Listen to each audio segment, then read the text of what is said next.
So today is the day we're going to clean my bench. I just got done with a project and so it's kind of messy and cluttered. So we're going to clean it out and I'm going to answer a few questions and we're just going to hang out. So this is my bench so far. What a mess. I definitely wish I was that type of person that had a very clean bench all the time. I am not. I am not a clean creative. I'm a very cluttered creative. I like to work on the floor. I like to work with all my stuff spread out. I don't want to say I'm a messy person, but when it comes to my creativity, I am. Unfortunately, this scope, oh my God. Reginald. I have to use his government name.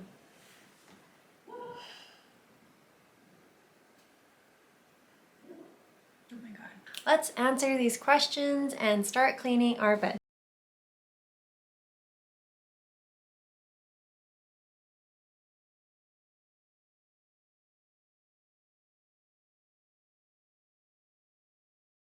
I know it's possible, but I struggle with it. I am not the best person to look up to when it comes to balancing a full-time job and creative pursuits. So this year I started creating a Notion doc, and if you haven't discovered or played with Notion, please stop this video and go down a little hole of Notion because I love it, especially if you love systems, especially if you like to plan out things, or especially if you like to gather information from different pieces everywhere.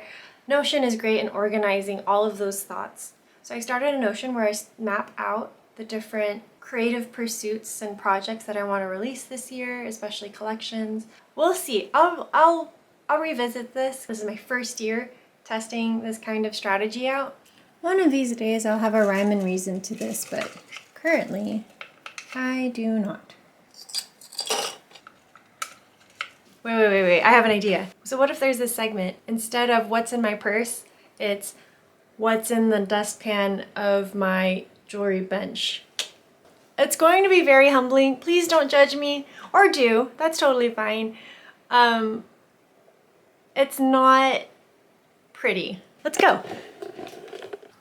We've got these brass practice plates. Files. This is my wax file. More files, but this one's my metal file. Look at all of these burrs and bits.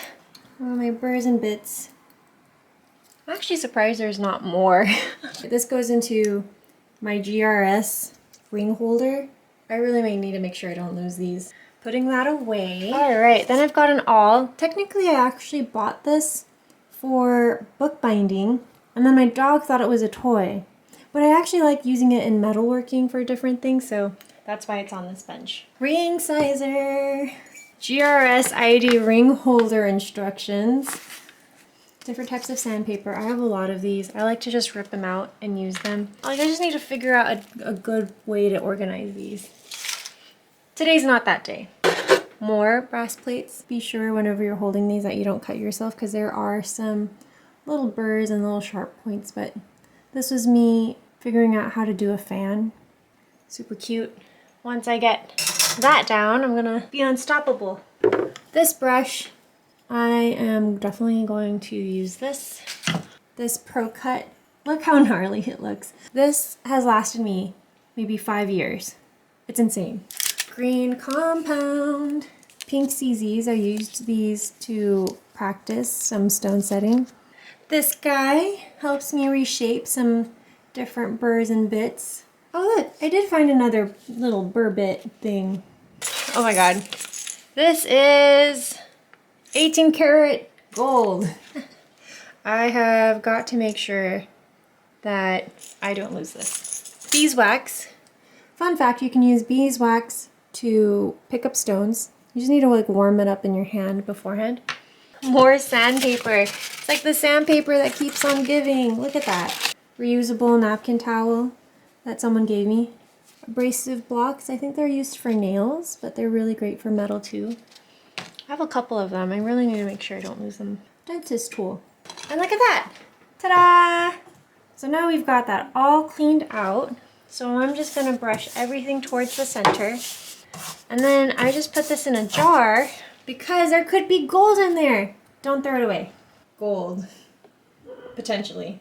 You never know if there's gonna be gold, so you just put it in the jar and hope there's gonna be gold. Okay, next question. What challenges have you encountered while learning engraving, and how have you overcome them? So there were a lot of obstacles when it came to engraving. One was the price of the equipment. It's just a lot, like the scope, I forgot the names of these, but like the satellite, this orb, what else? The gravers, the graver max, the graver sharpener. As much as I hate spending a lot of money all at once, I viewed it as an investment in myself. I think that one's the biggest one. It's just like the price of all of the equipment, all of the tools. That can be one of the biggest challenges. All right, so other question. How does your multidisciplinary background influence the design of your fine jewelry pieces? I am a huge believer that learning different types of media and skills really enhances the current skills that you already have. So, for example, one of the first programs I used was Blender, which is a 3D program. I actually made a tutorial about it on this YouTube channel long time ago. I am really confident that being able to work in Blender helped me with my wax carving skills. You are given like this block, right? And it is up to you to find the piece within that block. And it can be very difficult for people. If I didn't start 3D rendering beforehand, I think I would definitely struggle with wax carving. It takes a different part of your brain to think on all of these different planes. Even when I did graphic design to 3D modeling and 3D rendering, I was struggling because I have always worked on an XY axis, and working in 3D, pulling in that Z axis, like I struggled. It all worked out, but it took a moment. I definitely recommend learning as much as you can in different types of media because I think it really helps you and your brain and your problem solving skills. Alright, so now that this is clean, we're going to put things that I reach out to the most in this general area. Definitely the green compound, pro cut thingy, this brush, just so it's not on the top. See, that's like way better than it was before. How do you decide which artistic medium to focus on at any given time?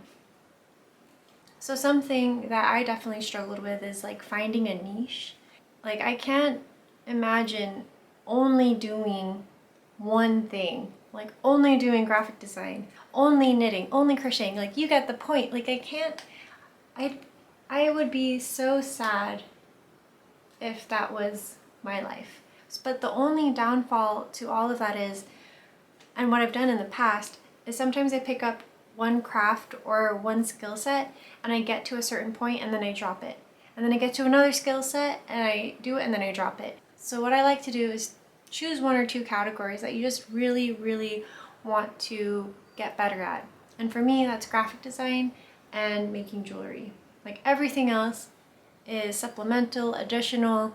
Like I can pick it up and let it go and however I see fit, but I am determined to always level up my graphic design and always level up my jewelry making.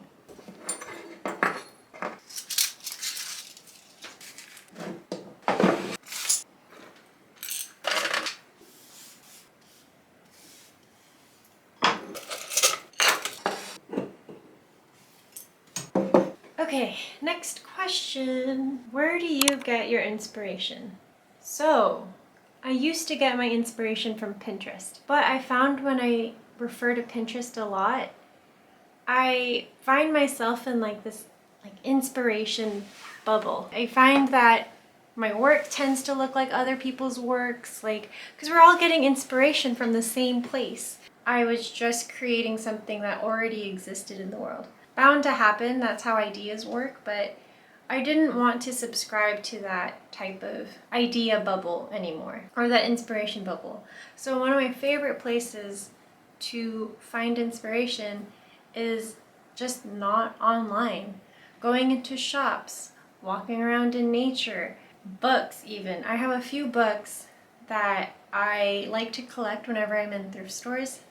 Ooh, let me show you some of my favorite books. They're really heavy. Ugh.